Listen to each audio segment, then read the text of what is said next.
Good afternoon, Spartan families. It is Mr. Carter, and I want to give you some updates as we go into the month of December.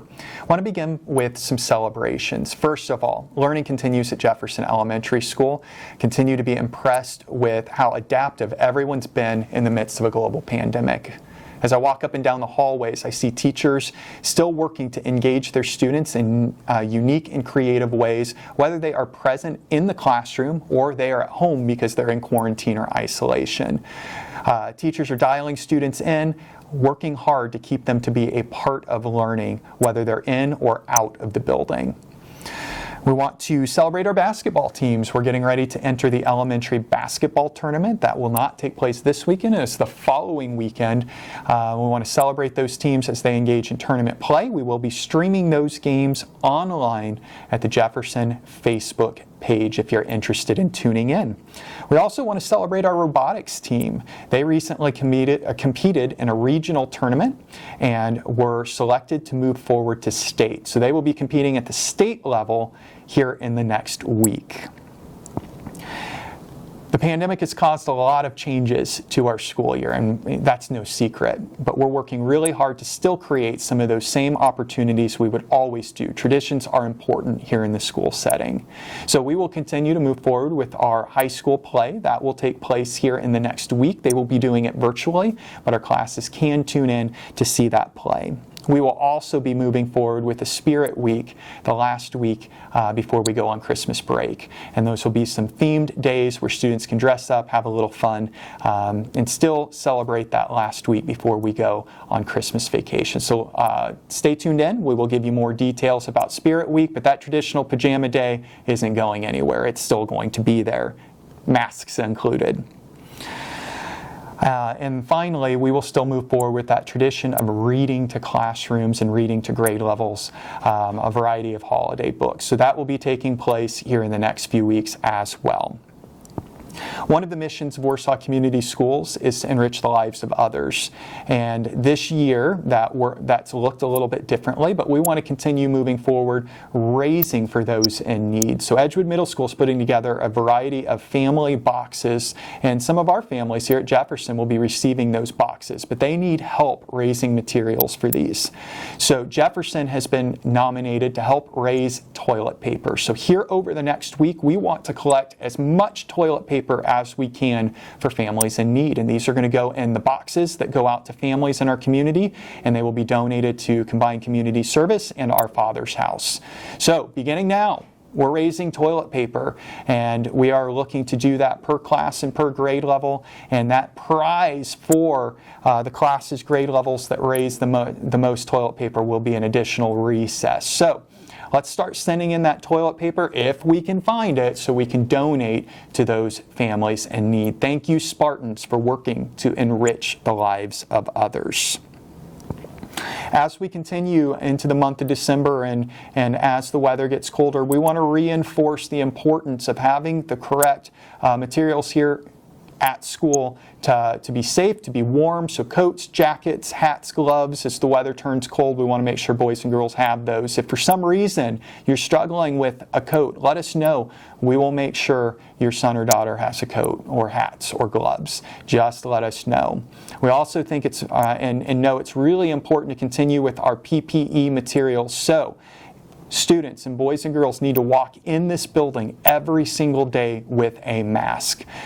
We have lots of masks being requested on a daily basis. Too many masks are being requested. We need boys and girls to come in with their masks. So please double check that at night before we come to school the following day. There should be a mask in a backpack. We have given out many, many, many masks, so we know they are out there. We just need them to come back to school on a daily basis. Thank you for your help with that.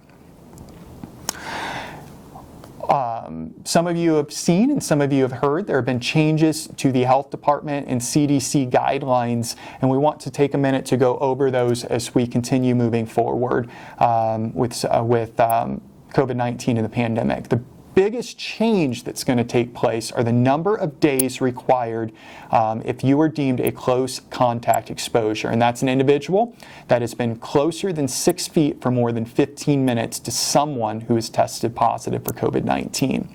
So up until this point, it has been a 14-day quarantine, no questions asked if you are a close contact exposure. The CDC is revising that guideline and reducing it to 10 days. So moving forward, if you are a close contact exposure, you will be asked to stay home for 10 days. And that is 10 days from your last exposure. So keep that in mind, that if you were out and about in public and around somebody who tested positive, 10 days from that last time you were exposed to them. If it's somebody at home, it's 10 days from when they are no longer in isolation. So please keep that in mind, 10 days. So the health department is also saying that it could be 7 days if you have received a negative test after 5 days from that close contact exposure. So keep in mind, to get a test quickly, that would need to be a rapid test. And if you test negative after 5 days, you can actually come back from quarantine after a 7-day quarantine. If you were to take more of those extended tests, keep in mind that extended tests can take days to get back. So that extended test might still put you out to that 10-day quarantine. And the final reminder with any of those, if you have a pending test, if anybody has a test and no results are back yet, you should not be at school. If we are awaiting a test, you are in isolation and quarantine until those test results come back. So if you ever have any questions about our COVID guidelines or our COVID procedures, please don't hesitate to reach out and just ask. Believe me, there are lots of questions. I have to constantly go back and look at the rules and the guidelines to make sure I have my information accurate as well. So if you are ever in doubt, call and ask. We want to make sure that we're all on the same page. So keep in mind, if you are out on quarantine, we leave it up to families to reach out to classroom teachers to determine what schoolwork looks like during that time. We want to keep students plugged in and engaged to the best of our abilities and their abilities. So we do want students to continue working while they are home in quarantine. If you're in quarantine as close contact exposure, you're feeling fine. So we want to keep you engaged in learning during that time.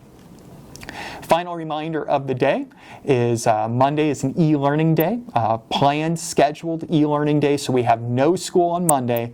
We will send home devices for all of our students. Please make every effort to complete that work on Monday. Remember, e-learning is not optional. It is a day of school and a day of learning, and we would ask all families to complete that work if you can on Monday. Those materials are due by Friday if you are unable to complete them on Monday. Boys and girls, moms and dads, to be counted present, all you have to do is sign the attendance form, and you can find that on the main e-learning page at the Jefferson Elementary School website. If you sign in, that counts you as present for the day. You can also, if you forget to sign in, completing the work counts you present for that day. But to be counted present for school, just sign in. And we want to see how many Spartans we can get signed in for our e-learning day on Monday. It has been a journey this year, but I continue to be impressed by all of our families, our students, our teachers. It has taken a true community effort to make this as normal of a school year as we possibly can, and that has taken all of us. Thanks for being in it together.